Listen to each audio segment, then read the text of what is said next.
Well, hello everyone, and welcome to Magical Witchy World TV. I am Star Ravenhawk. And I am Rhonda Allen. And tonight we have back with us a panel discussion. Here we go.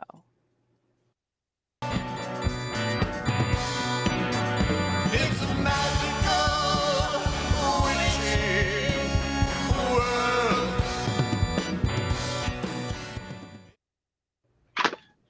All right, all right. So tonight's Magical Witchy World panel is discussing the topic of initiation and lineage in the magical community, their misconceptions, and And anything else that comes with it. All right. thank you all so much for joining us. This is a huge topic. It's a really broad topic, so we really appreciate all of you joining in and bringing your thoughts, your opinions. We will also be following the chat. So if anyone has comments in the chat, we'll try to bring those into the discussion. Yeah. So with that, I'll hand off to Star. All right. So we'll begin with a brief introduction from each of our panelists, beginning with Phoenix Coffin-Williams. All right. So Phoenix, if you can give us a brief discussion bio about yourself, please. Yeah, so my name is Phoenix Coffin-Williams. You can call me Reverend Phoenix or just Phoenix for sure. I am a licensed clinical mental health counselor, and I am the first priest regent of the Correllian Nativist Church of Wicca. That happened on March 3rd. So that's a little bit about me and how I spend my time. All Therapy. right. Thank you so much. Thank you. And Christina? Hello, I'm Christina Wilkie-Burbach. I am a transpersonal psychologist, a witch, an occultist, and a high priestess in training with Star Ravenhawk through Wiccan Family Temple. All right. Thank you, Christina. And Brian Kane? Hello, my name is Brian Kane. I'm an Alexandrian witch. You can tell that because I have a glass of wine in my hand. I'm the high priest of the New Orleans Coven and helping to open a coven in Salem of the Alexandrian tradition as well. I'm the author of Initiation into Witchcraft. I found my other. Yay! Found it. Fabulous. That has the picture. I have a hard copy as well. And with my husband, Christian Day, we run shops in Salem and New Orleans, as well as two festivals, the Festival of the Dead and the Witches' Ball in Salem, Massachusetts. Well, three festivals now. Hex, and then WitchCon, which we just had, and then HexFest coming up in August. Thank you. Thank you. That's awesome. And Kenya T. Koviak. Hello, my name is Kenya Koviak, and I'm going to do this because I can't see. It has not been good. Okay, so I am from Detroit. I'm a magical practitioner. I am a witch. We use that word because we don't have the word from being in the enslaved generations here to properly call what I am. So that's the word we're going to use. I am also an initiate in a couple of traditions, one of which I'm not going to get into at all, but I do practice Detroit conjure. I do practice a bit of hoodoo, folk magic, more of an all-around cunning woman and herbalist than anything else. I run the Michigan Witches Ball. I just had a chapter released in Llewellyn's Book of North American Folk Magic. I would also like to make a statement here regarding that book that in error, they listed me as being involved with the Detroit Hoodoo Festival. And while it is a wonderful event, I am not associated with the Detroit Hoodoo Festival. That was an error on the part of the publisher. I am associated and the founder of the Detroit Conjure and Folk Magic Festival. So I just wanted to clear that up. All right. Thank you so much. Thank you. And I'm not going to forget, Rhonda Allen, who's here with us. If you can give a brief bio. Absolutely. Well, thank you for having me. I'm getting a wicked feedback. Yeah, there's a feedback. Others aren't. Kenya, if you have two things on, muffle, put one of them on mute, please. Thank you. Awesome. So what I was going to say, so yes, I am here. I am the other half of Magical Witchy World TV. I am a practicing witch. I have been a part of a couple of traditions. Assembly of the Sacred Wheel is one, Cabot Kent Hermetic tradition is another. And I am also a contributing author to a book coming out by Llewellyn next year. But have been working in this world, in this realm. I would say, we all come to it from various paths, but this has been part of my world since I was a small child. I have an oldest brother who is part of the what do I want to say? Egyptian pantheon of gods. So that is pretty much where I came out of. But my practice is primarily in divination. So I also teach a lot of tarot, read, teach, etc., etc. That's my story. Awesome. And myself, I'm Star Ravenhawk. And let's see, I founded Wiccan Family Temple, WFT Academy of Pagan Studies, where we have a degree program and ordain our own people who's gone through our programs. At least they have that opportunity to do so. And I run Witches Fest USA, and we have a lot of wonderful people. A lot of you guys here too. And that's great to have. And we try to offer as many things as possible to the community for education and for just having fun. And I think that's it, right, guys? Oh yeah, and I run charmbystar.com. This is where I make my money. All righty. So this is great to have all these opinions and thoughts and from everyone. So we'll begin with some of the topics that we were. Yeah. Okay. So I have one of the first questions I wanted to ask, and I'm opening the floor up. But if you have something that you're itching to start with first, just please raise your hand, and we'll grab you first. But when you were first looking to step into this world, step into the world of your practice as practicing witch, however you choose to define yourself, what was it that drew you to your particular teacher, to your particular tradition and lineage? What was it that you were looking for when you decided to pursue your training in the craft?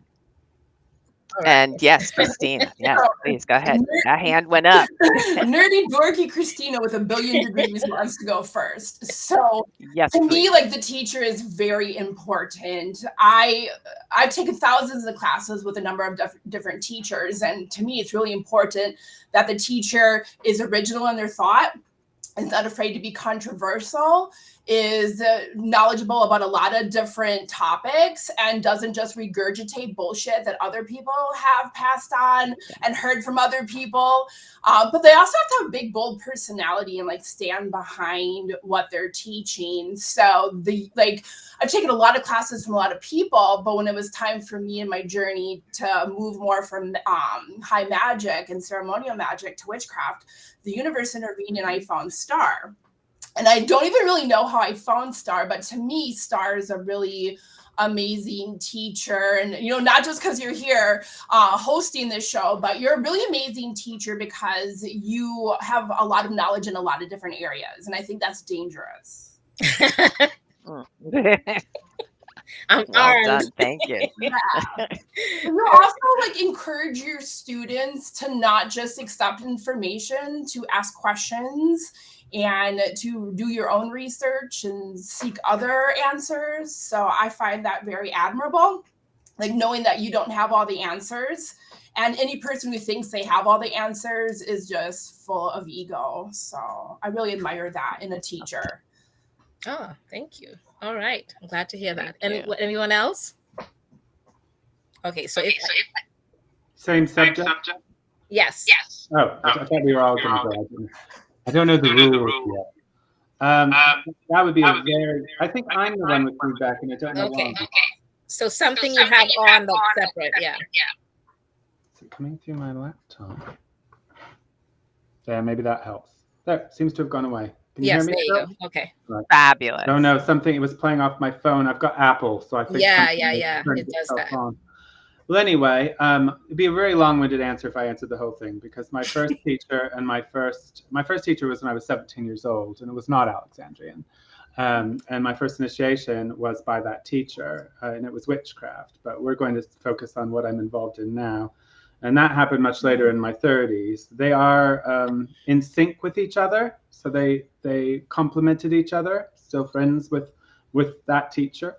And for me, when I was 15 years old and I started reading books about witchcraft, and when I'm talking about witchcraft, I am talking about the witchcraft revival of the 1950s specifically.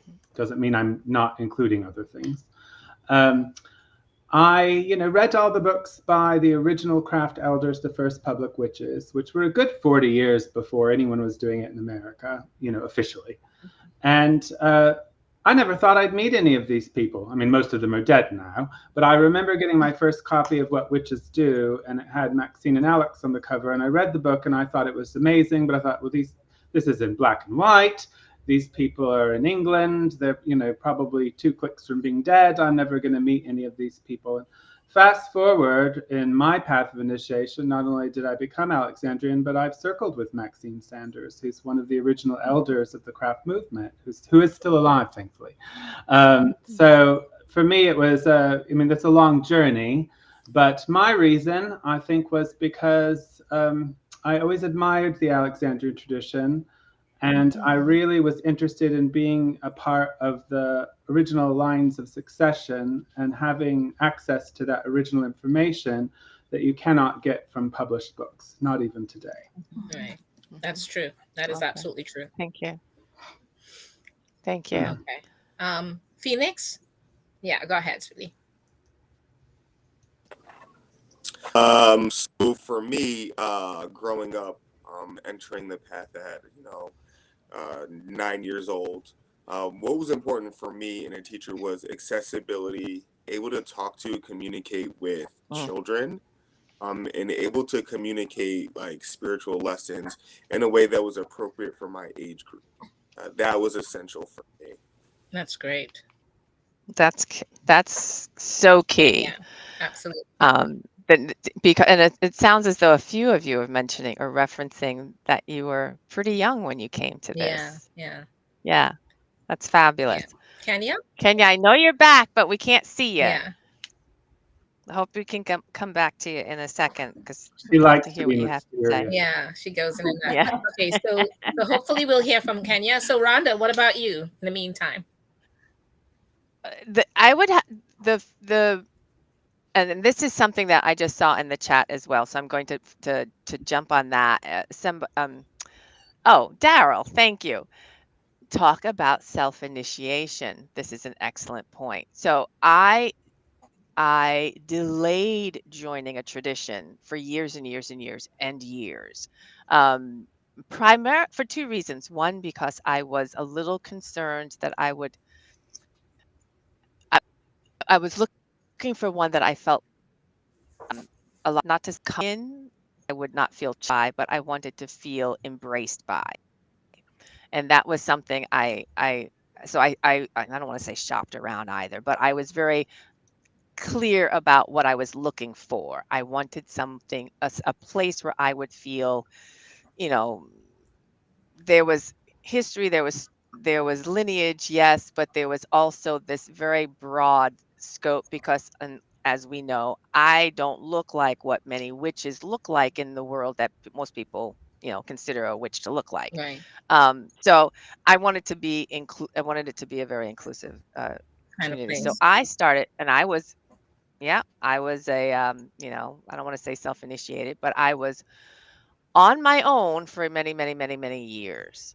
And then finally I did start studying with, and I joined Assembly of the Sacred Wheel. That was my first tradition.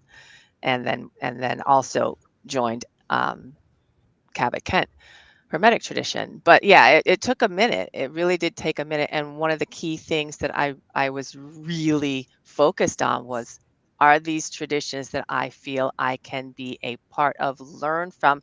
And it had to be more than just, and I hope I don't offend anyone. It had to be more than just the theater of it all. Yeah.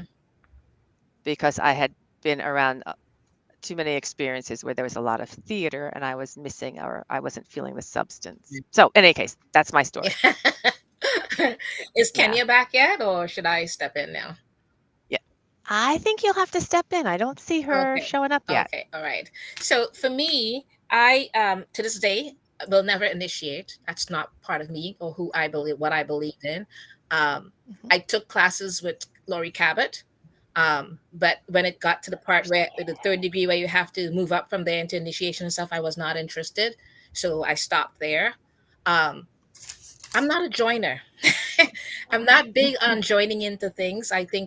Um, I think I'm too much of a what you call a throwback.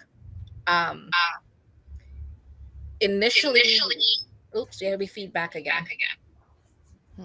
Okay. Initially, I don't think that we had initiation for witches at all existing. They were more solitary, and that's the way they practiced.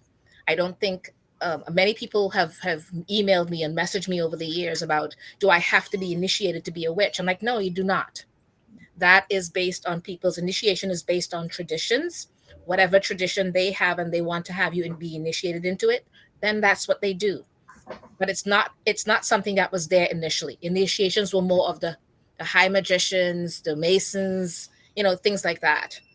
And yes, some people say back to the I forgot the name of the group from way back, that some witches did that. Again, they took it from the high magicians and stuff. So being that throwback, I'm going before those all those times. And to me, I like to be old school in that way. So there were no initiations.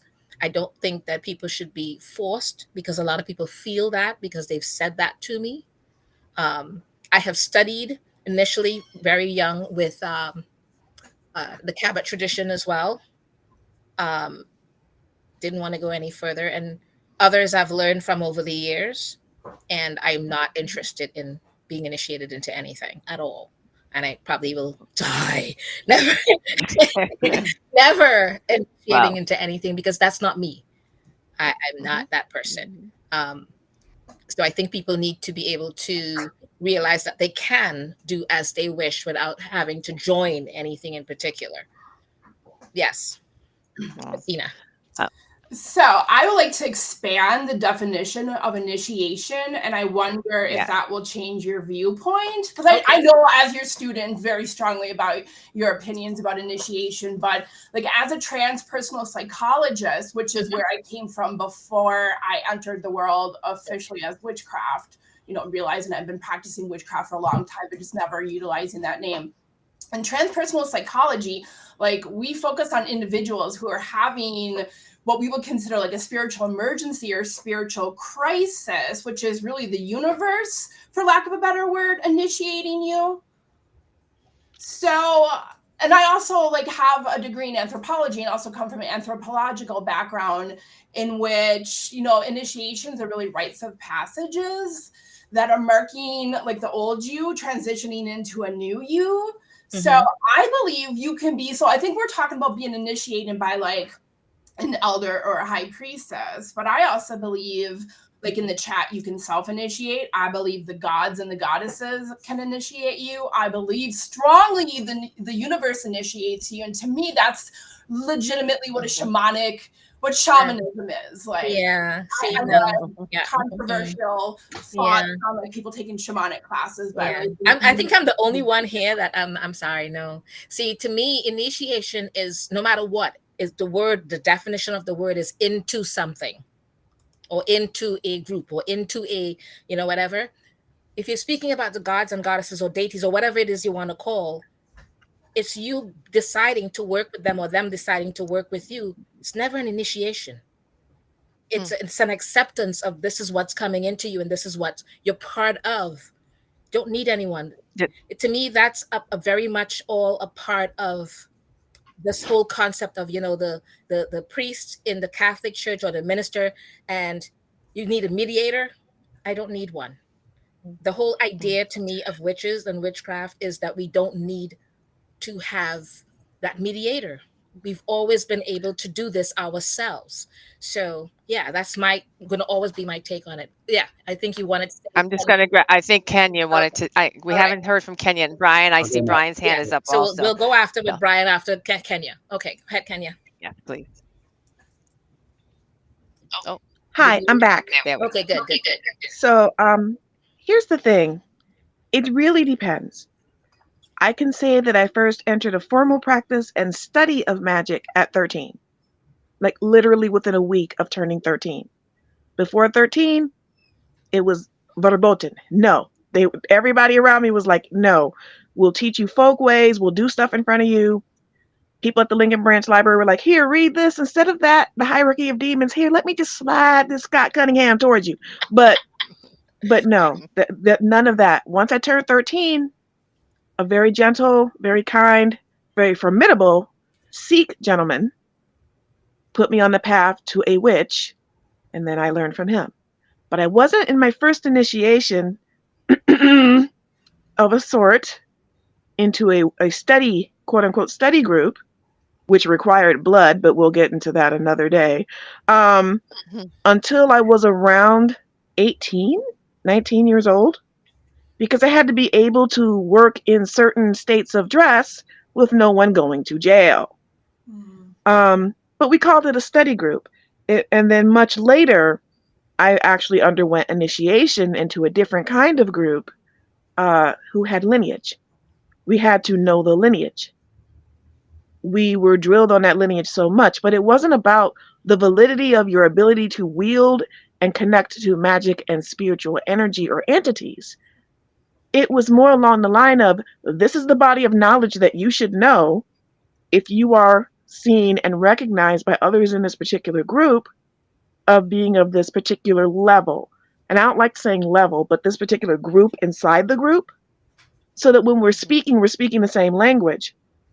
When I was in a cult, yes, I was in a cult. When I was in a cult, but it was a Black nationalist kind of cult. It's a different kind of cult from the 30s. There were levels to what you knew depending on where you would initiate to. They actually have a level called being an adept. So certain things were taught to the main group, and certain language would be spoken around us, and we didn't know what was going on until we moved through the different stages, learned about astral projection, yada, yada, yada, what we're not supposed to do, what we are supposed to do.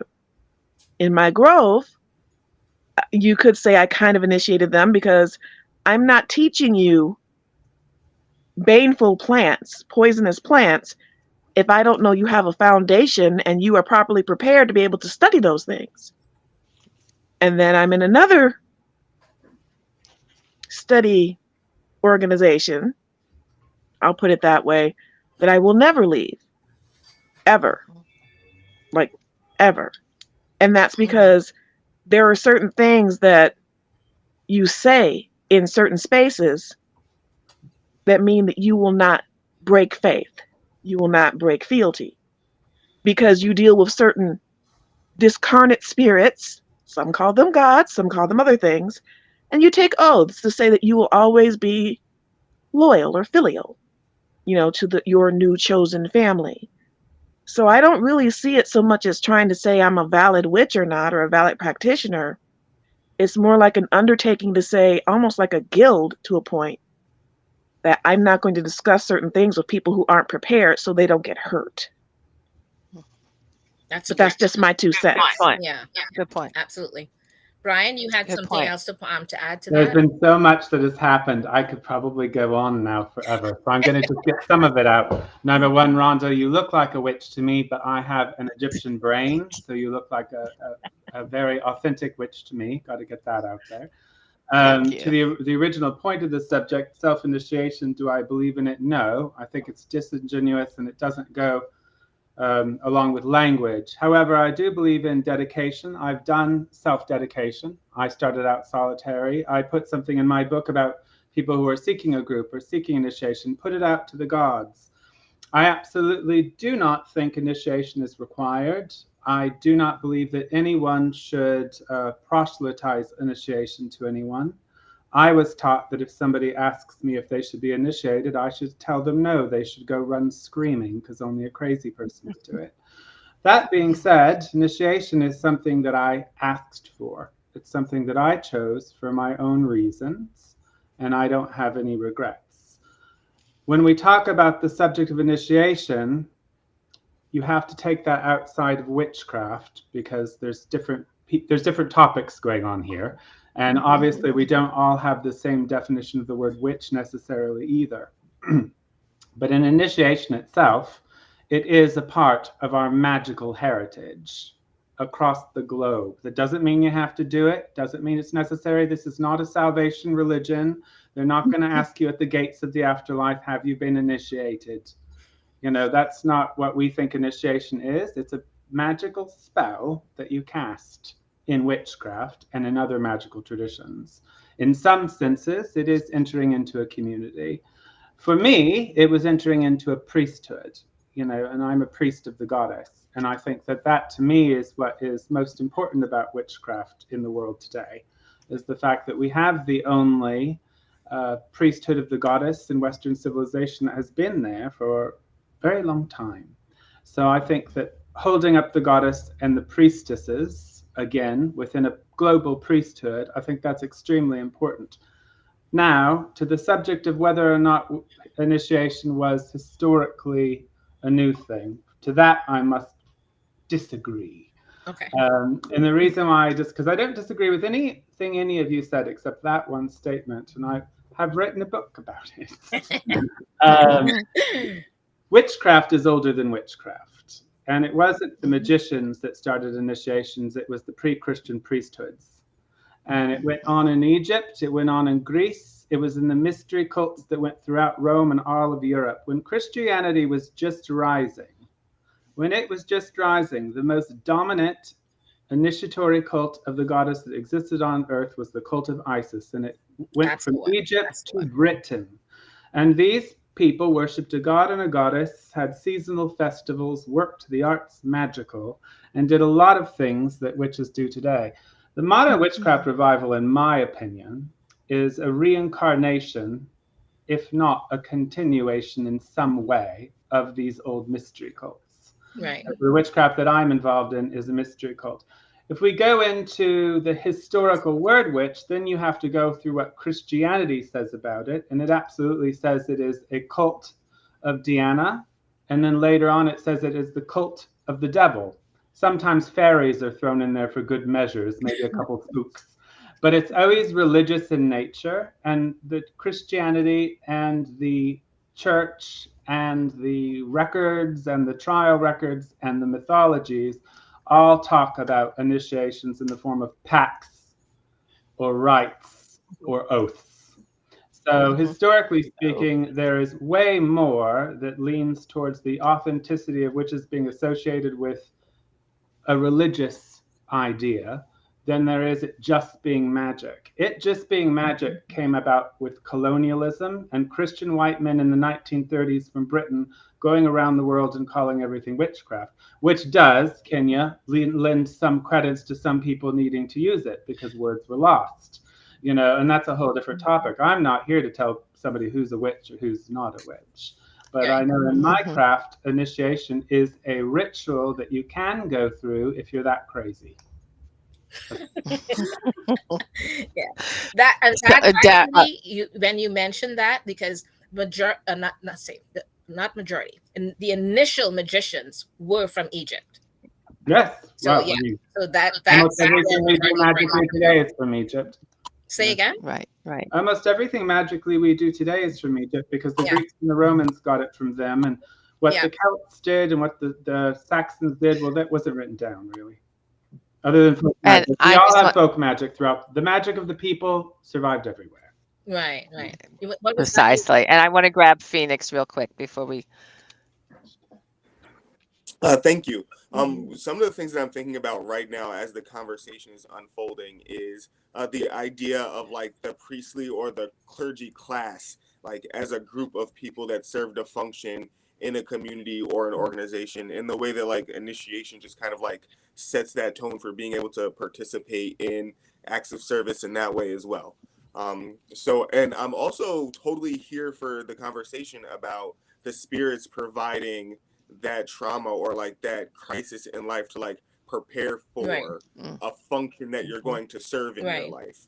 And if you don't want to call them initiations, if you just want to say that the universe kicked your ass and now you're a spirit worker, for sure. To what degree do some things become like semantics, and like to what degree do we add something to the conversation for the sake of like our own like mask? Right. It's where I'm kind of moving in this conversation right now. Right. Excellent. Thank you. Kenya, I saw your hand was up too. Right. Yes, Okay, please. so I agree 98%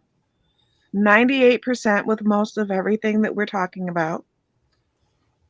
But I will say that in my personal studies, and again, I'm not a cultural anthropologist, so I can't say that everything I'm about to say is peer reviewed.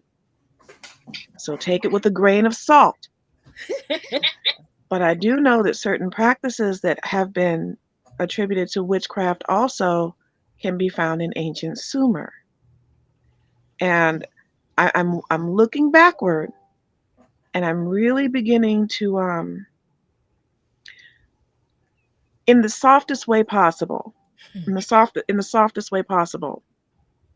I really believe that there are some dread differences between, as what some people are calling the priestly caste or the priestly path, and the magical path, and how they've been split. Because I know that in one of the groups I'm in, and this is going to be the first time I talk about it publicly, and I'm not going to talk much about it, you don't get to a certain point until you die. Now, it may not be, obviously it's not permanent, but there is a spiritual and a bit of a physical taste of death for you to initiate. So I'm not really sure if that tracks for everyone, but I do know that allegedly dealing with the, I don't want to say dread, but the feared forces, you had to have that cross into death in order to be completely and fully of service. And you know what? I'm getting too close to something, so let me just chill. I'm gonna chill right now. No, No, but understood. you Understood. said That was excellent. that's true. All right, Christina. I just want to grab something. Oh, sorry. Oh, I'm sorry. Just real quick. I just want to grab a couple comments in the chat, and I see Kristen Day is here. Thank you. Hey, Kristen. Comment. I once heard someone connect the Summerlin to Sumer. So there's that. Daryl, thank you for the insightful and informative history. And yeah, thank you all for being in the chat and joining us. Yes, Thank you. yeah. Christina, excuse me. As someone with an anthropology degree and comes from an anthropological background, Kenya, I do want to peer review your comment that I agree with you. I largely agree with you that if we go back, and there's evidence through cave paintings, at least 100,000 years that the concept of shamanism, whatever we want to call it, has existed.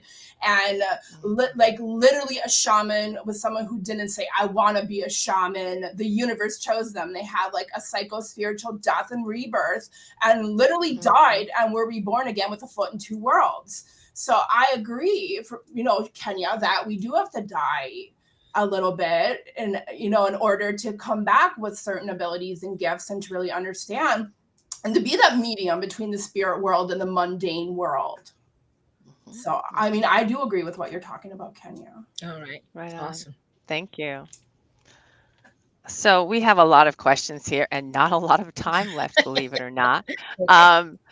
Star, do you want to grab our next question? Oh, right. or I Okay. can- The next part, and we kind of went into a lot about the initiation part there with that, but we'll come back to more of that. For part of going into the lineage part and heritage, that's another hot topic for a lot of people.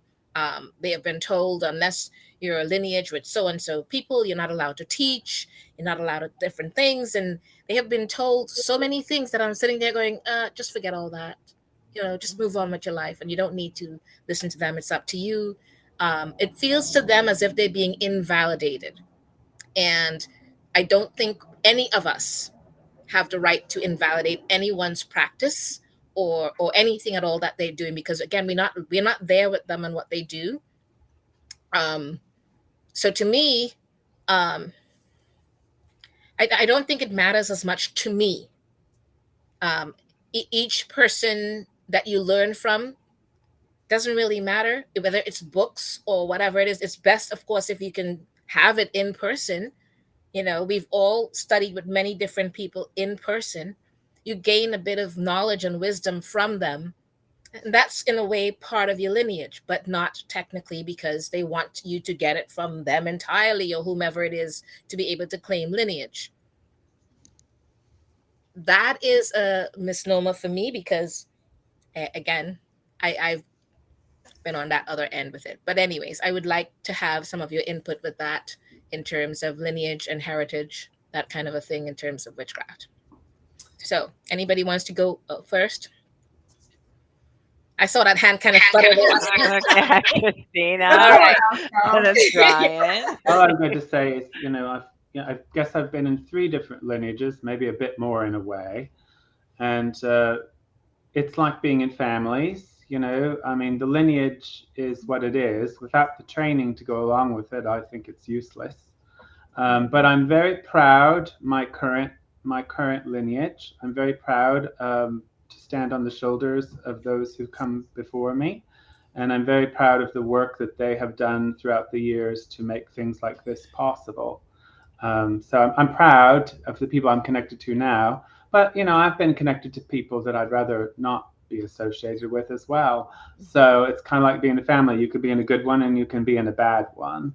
Same is true with groups. I mean, we are talking about human beings, but Right. I think that it's misunderstood that a lot of the conversations we hear about certain things, about groups that are abusive and things like that. I mean, some of you may not be aware, but I'm pretty plugged into what's going on in the world, owning shops and things like that. I mean, you hear everything. Mm-hmm. And also the people I've known. So I've heard tons of horror stories, but it's usually that Jack and Jill in a small town who don't have any real lineage and made it up that do the most horrific things. Most of the sexual abuses that I know of in covens aren't by actual lineage. I don't know of a single actual Gardnerian Alexandrian coven where there was anything worse than infidelity. And I do know of quite a lot of infidelity, but I don't know anything about people forcing that sort of thing. It's always the people who make it up and who don't have any oversight, because when you're in a global tradition, if you're pulling things like that, your peers are going to call you out and rake you across the coals. Mm-hmm. Like there's no way you would get away with it. You just would not. It's these mom and pop things that do the biggest abuses, and they've had no training. They've had no oversight, and they've never really made real oaths. So I want to throw that out there. But there's good families, bad families, good groups, and bad groups. And we've all had our own experiences that brought us to where we are now. And we all have a conversation that is important. But I will say one thing, Star. Never say never. It's a danger. For me, with initiation, never. I used to say the same. I know Christian said that. I know, but I'm gonna repeat it till the day I die as I'm going into the box. But I don't think anyone needs it. I think it's a choice that you're making, just like no one needs to work the arts magical. Absolutely. Anybody Thank else? you. I want to comment on something Brian said about your teachers and the people who came before you in your lineage, especially if they're prestigious and reputable. I mean, we're all humans and we do have ego, whether you want to admit it or not. So it does make us feel good when our teachers are admirable and well respected and recognized. But I also think there's a fine line between riding on other people's coattails, especially if you don't have the skills and the knowledge and the ability to back up your the lineage that you come from. Mm. Well, most of my elders are people you would have never heard of. I'm proud of them because I know of the work that they did behind the scenes. Obviously, I'm magically related to Alex and Maxine. Every Alexandrian is. But I'm talking about my whole lineage, which some of them are people you'll never hear of. So someone said something, and the reason I'm thinking of this, so I teach a lot of classes, and someone who took classes with me was saying, "Hey, I took classes with Christina to try to get into an event as a vendor, as a speaker," and I'm like, that just made me really think about flying in coattails for other people. If I wanted to fly in coattails, I'd talk about having a glass of wine with Lori Cabot on her birthday. And I come I'm not lineage to her at all. Right. I do come from one lineage that I was in before Star, and the teacher specifically said, "You are not allowed to say that you studied with me because I did this work, and you're not allowed to take credit. Just because you're studying with me doesn't mean shit." So I don't know. And I guess coattails might not be the right word to say, but just because someone's your teacher doesn't, I think, necessarily mean anything at the end of the day if you can't back up your own. Well, it does in the sense that if you're not a retarded student, you're going to have learned what they taught you. You Yeah. know, if you go to Harvard, your professor is going to be better than somebody at your local college. I mean, that's just the way that it is. Yeah. So certainly having a prestigious teacher with accomplishments means you've been given an opportunity. Whether you take that opportunity and make the most of it, well, that's up to you and your capabilities. Right. Anybody So else? just because I'm watching the clock, and I'm sorry, I'm getting some feedback. I don't know where Not that's me coming this from. time. I don't know who it is. It's always me whenever I take my phone off mute. Oh my goodness, sorry, sorry, Kenya. I'm gonna jump. There's something that and I love the conversation, y'all. Thank you so Yeah. much. And I just want to say, Christina, you have a fan in the chat. Just going Oh, to check Christian, it. I'm a big fan. Thank you so much. I'm blushing actually when I saw his comment. It is fabulous. I want to jump to a topic that before we run out of time here, that's been really in something that's been close to my heart is how some of the younger generation think about initiation as gatekeeping. And I Yeah. want your thoughts on this. I mean, we have a lot. I mean, look, I don't mind sharing, y'all. I'm 60 years old, and I've been All I'm through going some to say is things. I am a proud gatekeeper. Okay. Slam that gate Okay. shut. No Slam it shame in my shut. game. No shame in Okay, my we're getting game. that feedback again. Sorry. Your thoughts. Okay. Share. So what are some Tell of the us more. thoughts? Who would like to go? Is Kenya raising her hands? I can't. Okay, Phoenix, go ahead. Okay, so you're gonna get some feedback because I'm talking. Okay. All right. Go ahead. Slam it shut. Slam the gate shut. Put a turret up there. Okay? Because sometimes you have to control some stuff. Okay, I got loud. But you cannot, there's certain things that we learn in certain traditions, or even if you're not in a formal group, just a lax group, you cannot just put it out there for all and sundry. I mean, really, I've learned a lot of stuff and I've passed a lot of stuff on to my grove. But only a few of them are ever allowed to say they studied with me, and only a few of them got certain things from me. Certain things I was taught and I learned, it's like the beads of a chain, like the beads of a necklace. Okay, some of y'all got that joke. Okay, here, I'm gonna leave it alone. I'm gonna put it out there. But put it out there if you're picking up what I'm putting down. Anyway, but it's like the beads of a necklace, and one comes after the other. You cannot jump ahead. It's like trying to jump into calculus and you haven't learned basic math, basic arithmetic. You can't do that. That's why you have people running around giving people pennyroyal tea, telling them it's an aphrodisiac, putting lily of the valley in there because they thought it was pretty. Mm, I'm not making this up. that is nuts. Then they get mad when you roll up in there and you say, "Oh, this is so nice," at the little flea market thing, and you say, "Who taught you?" Mm-hmm, mm-hmm. And then you either going to find out they learned from a book, which they didn't read very well, Or TikTok. we're not talking about that, please. I do not have enough time to fix. I can't fix that. I can't fix it. There's not enough duct tape in the world. But the thing is, and I'm not looking down on anyone, but it's rampant. It's like a bunch of rabid goats got together to teach each other from a monitor from 1958, and it's unplugged. But anyway, so but I'm sorry, that's harsh. No, appreciate you. Thank you. But they can't do it. You can't just give out knowledge to people who are not ready for that knowledge, who cannot understand the knowledge, who do not know when to apply it, when not to apply it. That's like giving somebody your diary and saying, "Go for it. Make a movie." It's ridiculous. It's absurd. And if you're calling me a gatekeeper, then let me sit up on top of that gate and I will build it from the first twig you can find and light the fires with some birch wood. In love. In love. Okay. Thank you.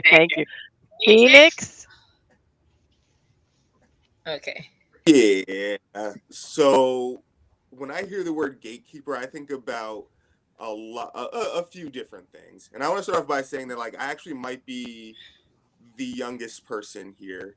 And I am someone who participated in initiation and lineage, and I am a joint head of a global tradition that does initiation. And so when I talk to people in my generation, about initiation and gatekeeping, what I tell them is that gatekeepers are essential, especially for a community that has ever been a marginalized community, because not everyone who wants to come and be a part of the community has the best intentions for the community. And there has to be people who are empowered, who are wise, who knows how to apply knowledge and wisdom and power to make sure that they're going to keep that community safe.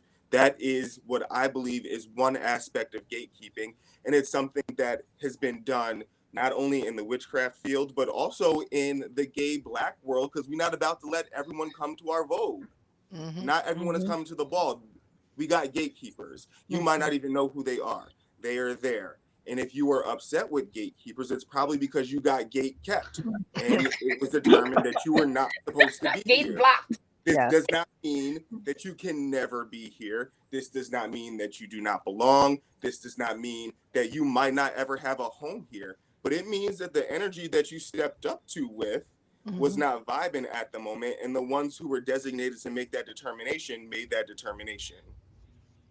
We can all fix ourselves. We can all find a new gate to try to approach. We can try to come up with the toll that we need to cross the gate. We could try to figure out what it takes. But when it comes to this whole approaching the gate thing, nobody asked me to come to this gate. So if I get here and I don't like what it takes for me to cross that gate, that's my problem. And I don't get to project over that community because I didn't have what it takes to get in there when they didn't call me to begin with. Right. And that's something that I have to tell my peers and other people. You chose to come here. Nobody called you. Go sit your ass back down if you don't like it. Well said. Pray about it for a minute. Yep. If you want to talk about it, we can keep talking about it. Next time before you approach a gate, do a reading. That way you know beforehand whether or not you even need to be there. Well said. Yes. Tell you. Absolutely. Anyone else? Thank you. so much, Phoenix. What he said. Yeah. What he said. Yeah. Yes. What he. Yeah. And when you're talking about gatekeeping, I think of regular schools. You've got colleges. You've got every section that you go through is a gatekeeping that happens. Yeah. You have to go through different levels. We do it with our school. We have different levels for different things. There's a curriculum we put out for everyone to see with the first degree, but the rest of it they will never see because they were copying our things verbatim, like literally taking our curriculum and copying it and using it for their things. And I'm like, so we don't do that either. So everyone has to have a gatekeeper. You know, you want to protect all the work that you've done and all the things that you're doing. And, you know, no matter what you want to say, the entire lifestyle of people in this country especially has done nothing but gatekeep, especially in this country. They will even go so far as to put up giant gates with spikes on the top to make sure your ass does not come right scaling over it. So the few that do have, their things that they're gatekeeping, all the power to them. Right on. Well, there's too many people that don't want to do the work. That's the other part. That's the other part. They want the easy fix, or the big Mac fix is what I call it. Magic wand society. Boom, you're better. Give me a pill. So people have been conditioned to not do the work and be fucking lazy. Yeah. As a matter of fact, you said it there because our first degree program, just as an example, takes a year, right? A year and a day. One of the groups that copied it verbatim took it and said, we can do it in 8 weeks and you become a witch then, or first degree then in 8 weeks.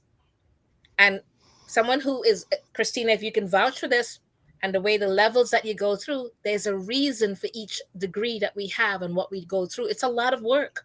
And we tell people this. We lose a lot of people because it's a lot of work. It's commitment. It's everything that's involved. It's not a Big Mac fix. It is not easy. It's a lifestyle. You have to earn it. You have to earn that. So and it's a lifestyle too. Yes, it's a lifestyle. Yeah. We're not just witches, by day.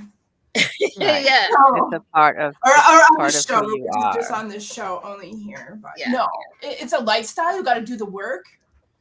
And that's that Big Mac fast food, give me a pill mentality that everyone has. And, and I hate saying the younger generation because there's older people too. Yeah, there were people in the program with Star that I took that were like in their 60s and like just couldn't cut it because they didn't want to do the work and they want to get there now. But there's I've seen weekend long first degree witch programs. How can you become first degree in a Saturday and a Sunday? So Yeah. And I think that the distinction for me is between those who are young coming to the practice at whatever the age, so they're young to the practice and or young, biologically. Either way, well, we can have the distinction. That's the distinction you were just making, regardless of your biological age. There are people who are young to the practice who still are, can I do this in 48 hours? Okay, great. It's the newest fad. Thank you. Oh, Kenya. Yes, please. Okay, I just want to. What is the new phrase? Circle back. Okay, I want to circle back to something Yes. real quick. So Mm, all these colloquialisms. So the thing is, there's another very important part here about that gatekeeping, and that is aptitude. You want to be around someone who has been around long enough for the wisdom to be able to discern a seeker's or a practitioner's aptitude. Everything is not for everyone. Yeah. Maybe they were in the wrong place and you need to help them find the right place.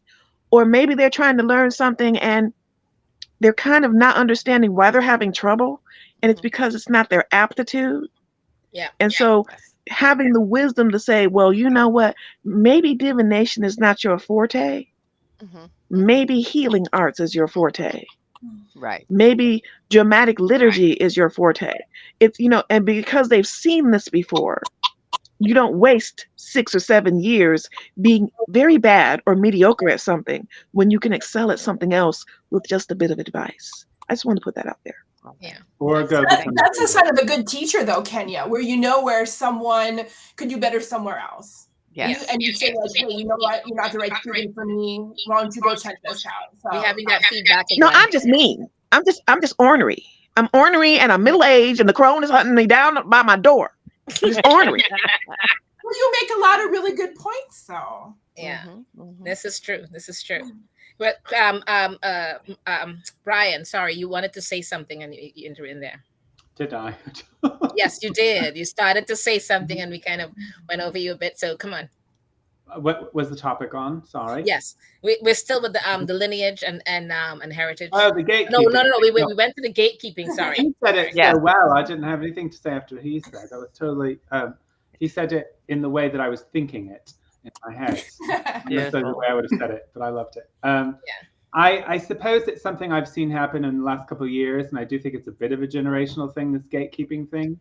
And to me, it just sounds ridiculous, So I've just always not taken it seriously, and it is what I mean. Christian and I are both line crossers, I suppose, but I'm also still just upholding what I believe in and what I practice, and the people in my circles and in my community, that I'm actually interacting with. So to us, gatekeeping is a duty.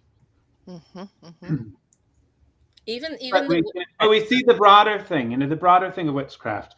In a sense, witchcraft as a religion to me is extremely important. Yeah. I shouldn't say in a sense, it is extremely important to me, the religion of the goddess. I realize some people use the word witchcraft as just a magical practice, and that's fine. That's not what we're here to discuss.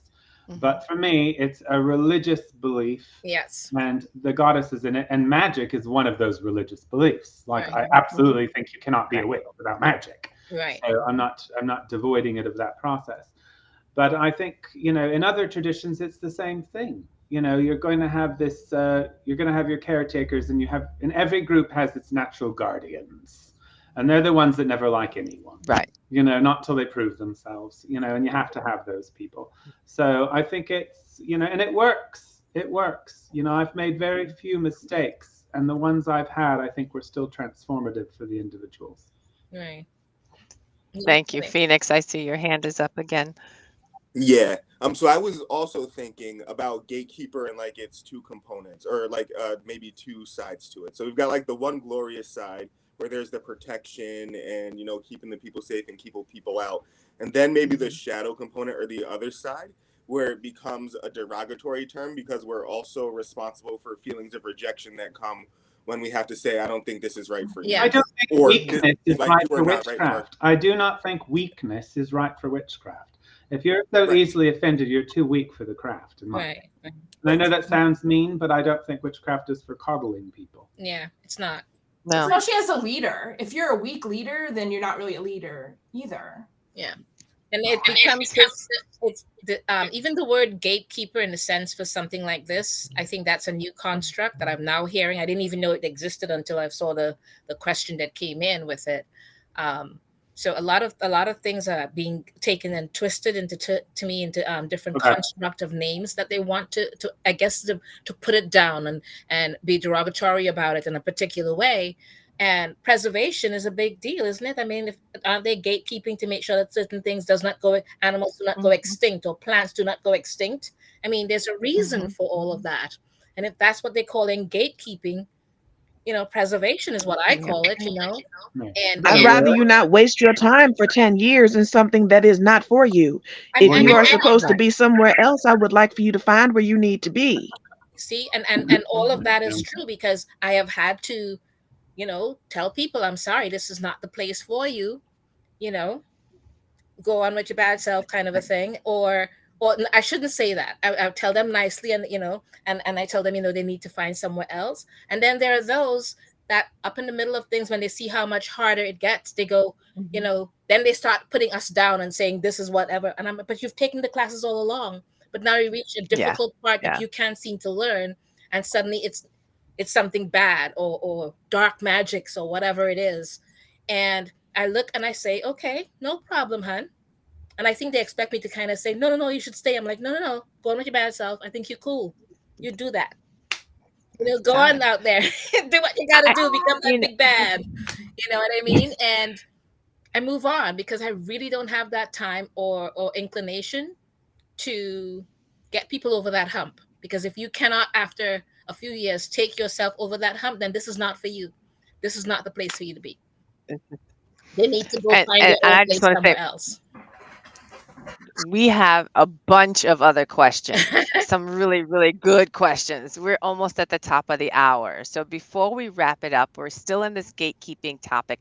Is there anything else that anyone wanted to share, particularly about initiations, lineage, traditions, anything in particular that you wanted to share before we actually have to wrap up our conversation tonight? Yes, I would rather people make your own tradition before you lie and try to claim somebody else's or claim somebody gave you something. Make your own and stand up in it and admit that you made it up before you mislead anyone else. Hence the going with your bad self. Thank you. I guess I'll say I agree with that entirely. I agree with that. And they do tend to blame you, right, Christian? I mean, Brian, they have a tendency to blame you as they go. It's their fault or whatever it is, Oh, as far as what?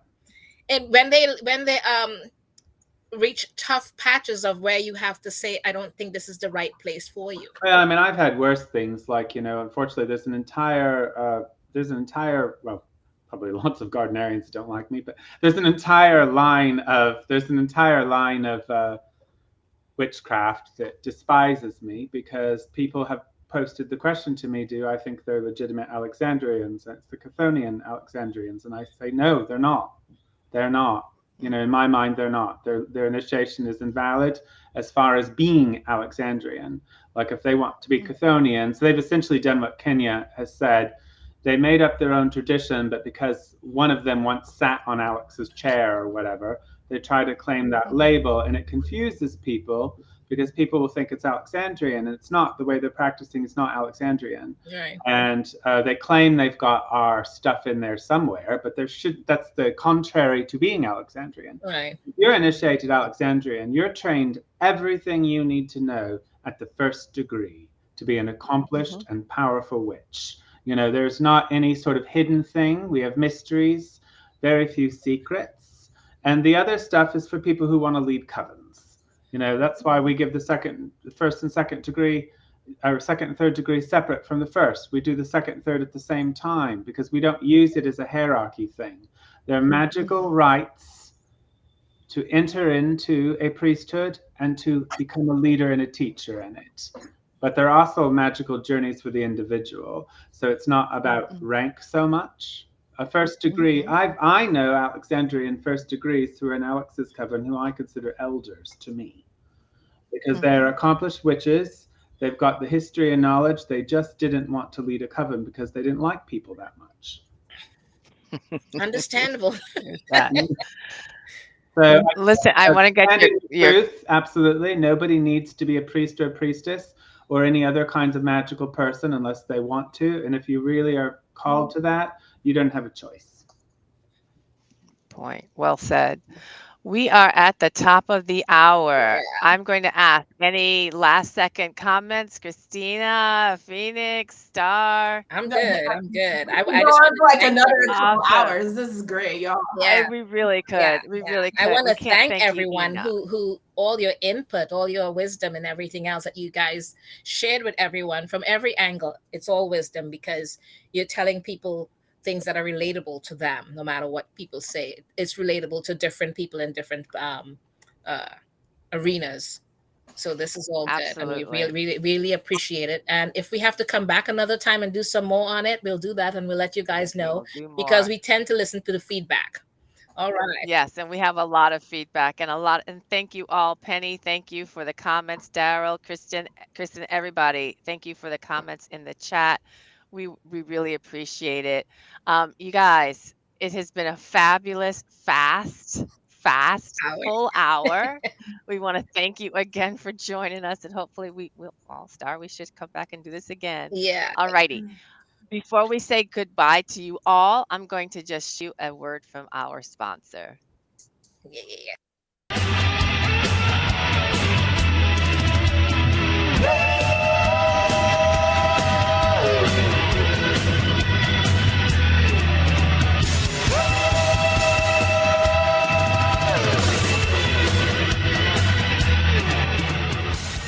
All right. All right.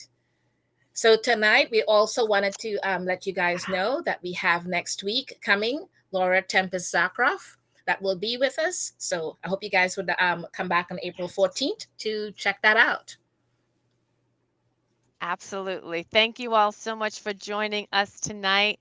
We will see you all next Friday Yes. on the 14th for another Magical Witchy World TV. Yeah. Thank you all, and we'll see you next Oh, Friday. and don't forget, please.